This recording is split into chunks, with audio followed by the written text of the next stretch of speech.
Question 1। भारतीय वायुसेना के लिए Su-30 MKI लड़ाकू विमान का निर्माण कौन सा संगठन कर रहा है? A. Bharat dynamics limited. B. Hindustan aeronautics limited HAL। C. Bharat electronics limited. D. भारतीय अंतरिक्ष अनुसंधान संगठन इसरो। सही जवाब B. Hindustan aeronautics limited HAL। Question 2। किस संगठन ने इंडियन लाइट टैंक ILT विकसित किया है? ए. भारतीय सेना। बी. रक्षा अनुसंधान एवं विकास संगठन DRDO।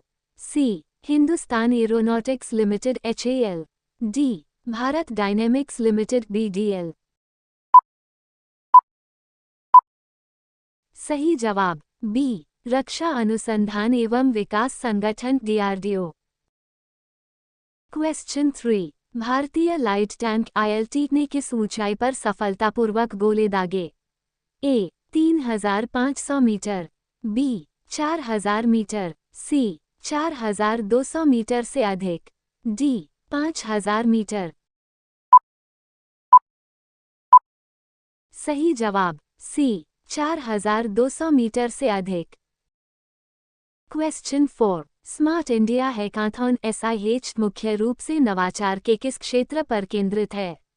ए. स्वास्थ्य सेवा नवाचार। बी. प्रौद्योगिकी और समस्या समाधान। सी. कृषि विकास। डी. खेल प्रबंधन। सही जवाब बी. प्रौद्योगिकी और समस्या समाधान। क्वेश्चन 5। कौन से देश 1 जनवरी 2025 को शेंगेन क्षेत्र में पूरी तरह से शामिल होने वाले हैं? ए. बेल्जियम और नीदरलैंड। बी. ऑस्ट्रिया और स्विट्जरलैंड। सी. रोमानिया और बल्गेरिया। डी. पोलैंड और चेक गणराज्य। सही जवाब सी. रोमानिया और बल्गेरिया। क्वेश्चन 6। किस योजना को 2028-29 तक बढ़ाने का निर्णय लिया गया? ए. प्रधानमंत्री आवास योजना PMAY ग्रामीण। बी. प्रधानमंत्री शहरी आवास योजना। सी. स्वच्छ भारत मिशन। डी. प्रधानमंत्री रोजगार योजना। सही जवाब ए. प्रधानमंत्री आवास योजना PMAY ग्रामीण। क्वेश्चन 7। भारत सरकार ने एयरपोर्ट्स पर क्या सुविधा शुरू करने का ऐलान किया? ए. किफायती कैफे। बी. होटल सेवा। C. Medical centre. D. Booking desk. सही जवाब ए. किफायती कैफे। क्वेश्चन 8। एक राष्ट्र एक चुनाव पहल की सिफारिश करने वाली उच्च स्तरीय समिति का नेतृत्व किसने किया? ए. पूर्व राष्ट्रपति रामनाथ कोविंद। बी. प्रधानमंत्री नरेंद्र मोदी। सी. वित्त मंत्री निर्मला सीतारमण। डी. गृह मंत्री अमित शाह। सही जवाब ए. पूर्व राष्ट्रपति रामनाथ कोविंद। क्वेश्चन 9। सबसे कम उम्र में विश्व शतरंज चैंपियनशिप का खिताब किस भारतीय ने जीता है? A. Vidit Santosh Gujrathi. B. D. Gukesh. C. Arjun Erigaisi. D. Nihal Sarin. सही जवाब बी. डी. गुकेश। क्वेश्चन 10। कौन सी पुरस्कार श्रेणी राष्ट्रीय पंचायत पुरस्कार का हिस्सा है? ए. महात्मा गांधी ग्रामीण विकास पुरस्कार। बी. नानाजी देशमुख सर्वोत्तम पंचायत सतत विकास पुरस्कार। C. Jawaharlal Nehru innovation award. D. Swachh Bharat ग्राम पुरस्कार। सही जवाब बी. नानाजी देशमुख सर्वोत्तम पंचायत सतत विकास पुरस्कार।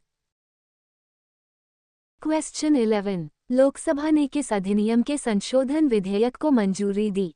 ए. जलवायु परिवर्तन अधिनियम। बी. आपदा प्रबंधन अधिनियम। सी. पर्यावरण सुरक्षा अधिनियम। डी. कृषि सुधार अधिनियम। सही जवाब बी. आपदा प्रबंधन अधिनियम। क्वेश्चन 12। एयर हेल्प की 2024 की रैंकिंग में किस सर्वश्रेष्ठ एयरलाइन घोषित किया गया है? A. Brussels airline, B. Qatar airways, C. United airline, D. Vistara airline. सही जवाब A. Brussels airline. Question 13। Bharatmala परियोजना का प्राथमिक उद्देश्य क्या है? ए. डिजिटल साक्षरता को बढ़ाना, बी. ग्रामीण विद्युतीकरण में सुधार करना, सी. राजमार्गों का एक मजबूत नेटवर्क विकसित करना, डी. नवीकरणीय ऊर्जा को बढ़ावा देना। सही जवाब सी. राजमार्गों का एक मजबूत नेटवर्क विकसित करना। क्वेश्चंस 14। रक्षा मंत्रालय ने 12 Su-30 MKI विमानों की खरीद के लिए किस सार्वजनिक क्षेत्र के उपक्रम के साथ अनुबंध पर हस्ताक्षर किए हैं? A. Hindustan aeronautics limited, B. रक्षा अनुसंधान एवं विकास संगठन, C. Bharat dynamics limited, D. Bharat electronics limited. सही जवाब A. Hindustan aeronautics limited. Questions 15। सबसे कम उम्र में विश्व शतरंज चैंपियनशिप का खिताब किस भारतीय ने जीता है? A. Vidit Santosh Gujrathi, B. D. Gukesh, C. Arjun Erigaisi, D. Nihal Sarin. सही जवाब B. D. Gukesh. Question 16। ADB ने भारत की FY25 जीडीपी वृद्धि का अनुमान कितने प्रतिशत से घटाकर किया है? ए. 7%, बी. 6.5%, सी. 5%, डी. 8%। सही जवाब बी. 6.5%। क्वेश्चन 17। आईआईटी रोपड़ ने किस नई तकनीक को लॉन्च किया है? A. AI model, B. BLE gateway, C. 5G network, D. Quantum computing. सही जवाब बी. BLE gateway. क्वेश्चन 18। 150 रुपये प्रति क्विंटल की वृद्धि के बाद 2025-26 विपणन सत्र के लिए गेहूं का एमएसपी क्या है? ए. 2500 रुपये प्रति क्विंटल, बी. 2400 रुपये प्रति क्विंटल, सी. 2425 रुपये प्रति क्विंटल, डी. 2600 रुपये प्रति क्विंटल। सही जवाब सी. 2425 रुपये प्रति क्विंटल। क्वेश्चन 19। भारतीय पर्यटक उपी ऐप के माध्यम से मालदीव में लेनदेन के लिए किस मुद्रा का उपयोग करेंगे? ए. अमेरिकी डॉलर, बी. मालदीवियन रुपया, सी. Euro, D. भारतीय रुपया। सही जवाब डी. भारतीय रुपया।